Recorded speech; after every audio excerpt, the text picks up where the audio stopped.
All right, let's get this table set back up again because I had to break it down. And we're going to talk about the hidden line removal. There's our squares from the last video. And I think I need these too. And what I'm also going to do, hold on, need to set the B cam up, but let's make it slightly higher than it was last time because it was in shot for the whole last video. Okay, I'll see you in a moment.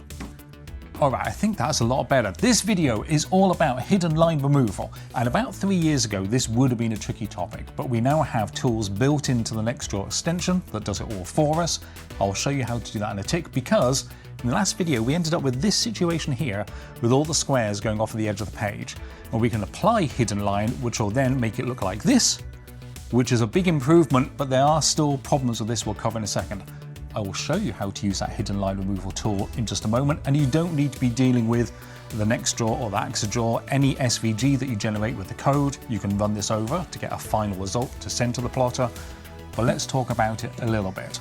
And here's our squares from the last video, and if you haven't seen that, you can go watch it. But in that one we extended the squares off to the side and the top and the bottom. And if we had this as a physical thing, we would basically mask it off, where we'd get a rectangle, we would block it off on the left, we'd block it off on the right, and then this is what we're going to do in code. We'll block it off at the top, and we'll have a margin to block it off at the bottom. And then, if we're feeling really fancy, we could kind of put this margin and draw the margin on there, and then that's what our design is. So really, we have this here, and what we're going to do is we're going to put these big rectangle blocks over the top, and I'll explain why we're extending outside the margin once we've written that code. I've saved you from having to watch me write all this code, but we will go through it now, where you can see we've got the page width and height that we drop in here as normal. That means we can change the size of the page if we want to. And then we've got the same calculation we had before, where we've got the square size and the gap, where we're working out the size of the design and where that fits on the page. I renamed these to be offset X and offset Y instead of margins, because this is more correct. We're saying how far we're moving it across on the X and Y.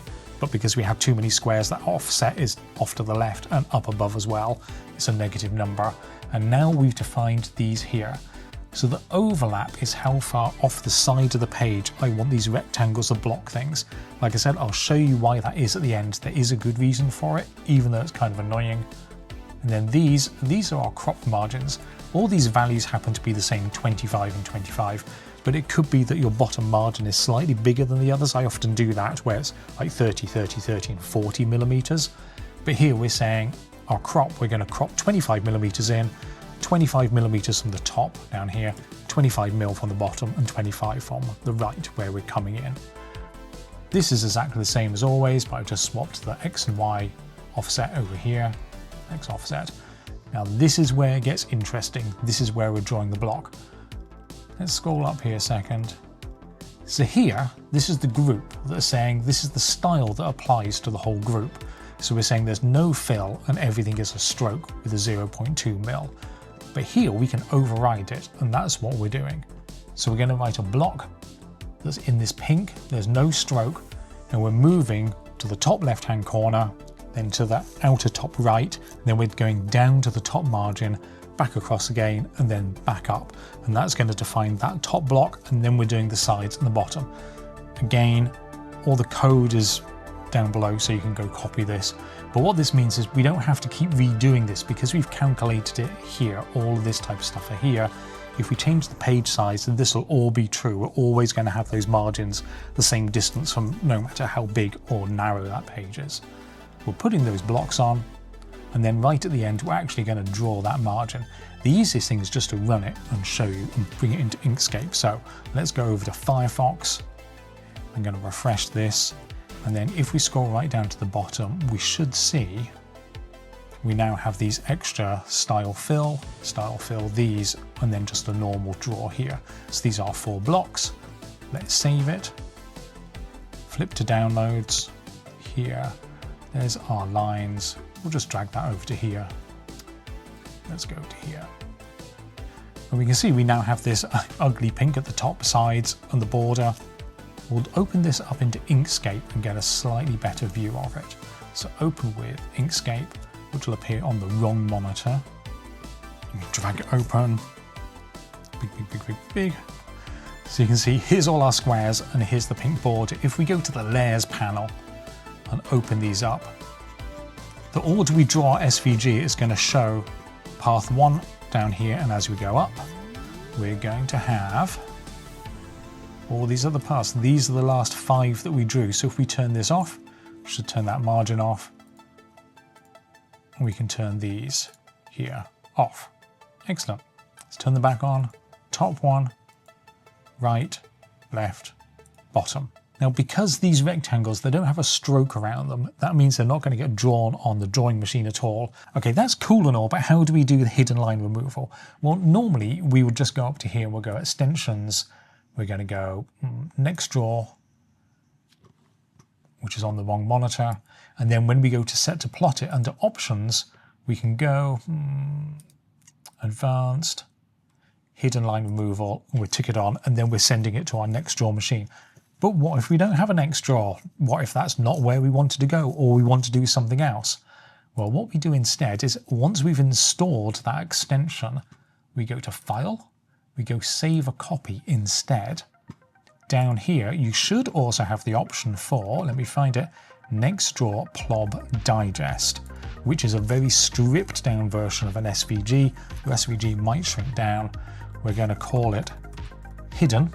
And when we hit save, we're going to get a dialog box, again on the wrong monitor, over here, and you have all these options. You could pick your optimization here. We're not going to do that for the moment. I've unchecked these. I've got hidden line removal ticked on. And when I do that, it's going to save me a file, if we go to my downloads folder, called Lines Hidden. It's going to look like this, which you're going to be like, well, that doesn't look right, Dan. And I'll show you what's going on. Open it up in Inkscape.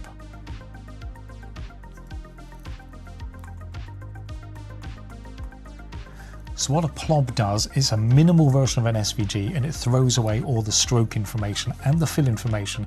So this assumes that they're all filled. So if we select it all, and you don't have to do this, sending it to the machine will be fine, but I kind of like to see what's going on.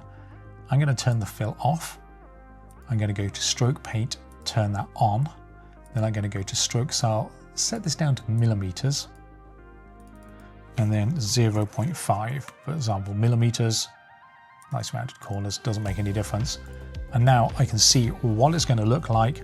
And if I just save again and go back to my downloads folder,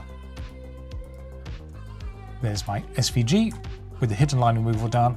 I can send that to any drawing machine that takes an SVG, or I can put it into something else that converts it to G-code. I've got rid of all those lines. And that is how you do hidden line removal. I'm going to explain a little bit more just back over there. Just want to show you this, which is a landscape. That's a 3D landscape. It's written with code, and I'm doing exactly the same thing as it goes off to the left, to the right, down below, and I'm getting rid of all of that by masking out with these 4 rectangles and using the hidden line removal tool. But I want you to see that just over here, just here, there's a couple of little dots. Not sure if you can see that. And then there's a couple more here. That's because hidden line removal is actually kind of complex for a few different reasons. Let me just give you an example. Here is our shape that's going to do the hidden line removal, and here's a line. And if this shape goes over here, it's pretty easy. We say, well, the line goes up to here, and then we stop. Then you have it slightly more complicated. Well, what about here? We have to break this segment, break it here, and get rid of that line. Or maybe it's over here. But then you start getting even more complicated, where you go, well, if this point is right on that line, am I splitting that line there? Am I not splitting it? Worst case scenario, this point and this point are exactly on top of each other, and then the code is trying to decide, is that point inside this shape or is it outside this shape? And all of that is to say that this, the hidden line removal, is not perfect. When you run it, you'll find these little dots maybe here or there. When you see those, that's why. There are solutions to that. We could have a way of removing extra short lines that'll get rid of them, but I'll talk more about that in module 4. Just wanted to show you, round out this module with how we can start using hidden lines. So we've covered writing an SVG with code, some loops, some ifs, a bit of randomness, and then hidden line removal. Well, hi, I'm just doing the edit, and I realized at the beginning I told you I'd explain why we're doing the mask outside the edge of the paper, and it's for this reason. Like I said, the hidden line isn't perfect and it can leave all these dots. And if we do this just along the edge of the page instead, you'll end up now and again with little dots just left along the very edge of the page, and we don't want that. So if we extend the mask beyond the page, we guarantee that we're getting rid of all of this, and the hidden line removal will throw everything else away. It's just that, like I said, sometimes you get these little points and we don't want them along the edge there. Alright, I'm glad I dropped into the edit for that because this has caught me out a couple of times and I thought I'd save you from that by showing you this overlapping thing. Okay, that'll do it for this module. In the next module, we're going to start revisiting our code, revisiting how we design things, and just tighten everything up because it's getting a little wild here and there's better ways of writing this code and also a better way of previewing what we're about to do and saving the file out. So I'm going to introduce you to lines, design, and the canvas object over the next 4 or 5 videos. So I'm looking forward to that. Okay, have a great time. I'll see you soon.